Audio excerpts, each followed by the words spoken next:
Now here's a fact, more than 65% of India's population still uses a feature phone, man. Can you believe that? No, it's very hard for us to imagine this thing, especially because we're living in a city, we have access to almost everything. We go online and we can buy whatever we feel like buying. And we're always looking for that next best smartphone. But there are people who are happy with just a big screen, And this week we have a budget smartphone from Coolpad.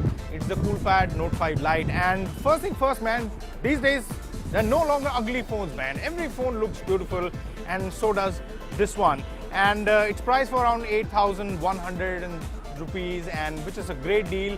And Coolpad not being very heavy on marketing, unlike the other Chinese companies, but they make good phones. They always try to give something new to their customers. So let's find out what's new with the Coolpad Note 5 Lite.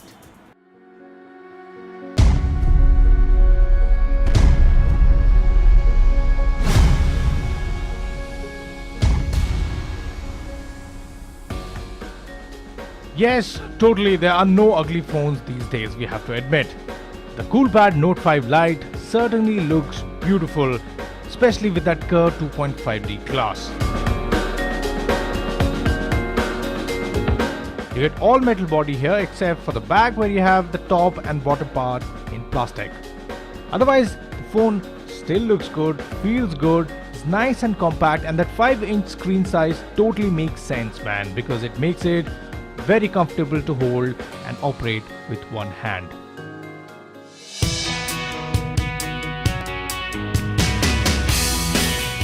The phone is easy to unlock with the help of the fingerprint scanner situated at the back, just below the camera. The fingerprint scanner is accurate and unlocks the phone pretty quickly. In fact, it has other purposes as well.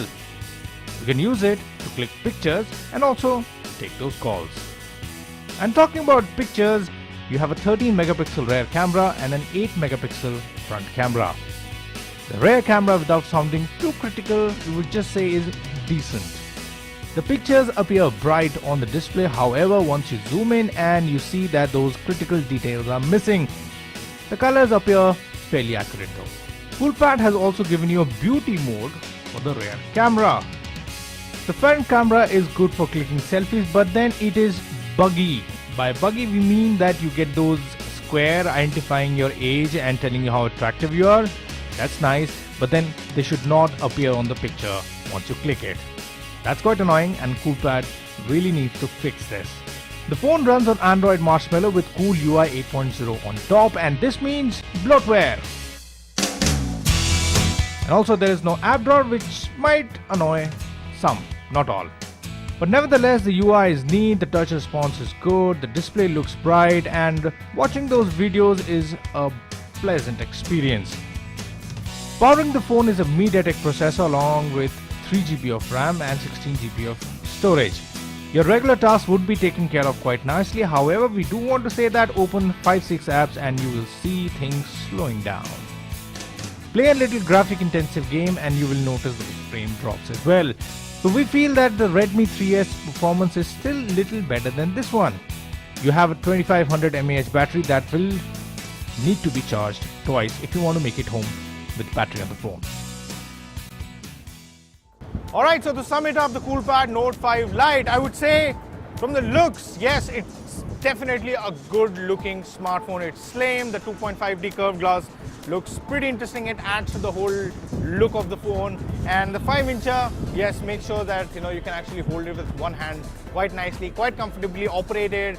Performance wise, the Xiaomi 3S Prime is still a little better than this, but there's no slouch, and your daily tasks would be taken care of nicely. You can play games, but try avoiding those heavy games.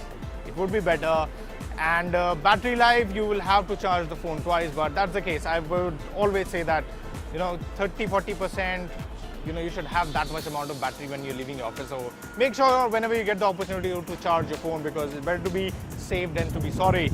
And the camera quality is decent, and for the price that it comes for around 8,100 rupees, I think it's a pretty good deal, especially when you really want to buy a phone and you go online and none of them are available. This one would definitely be available.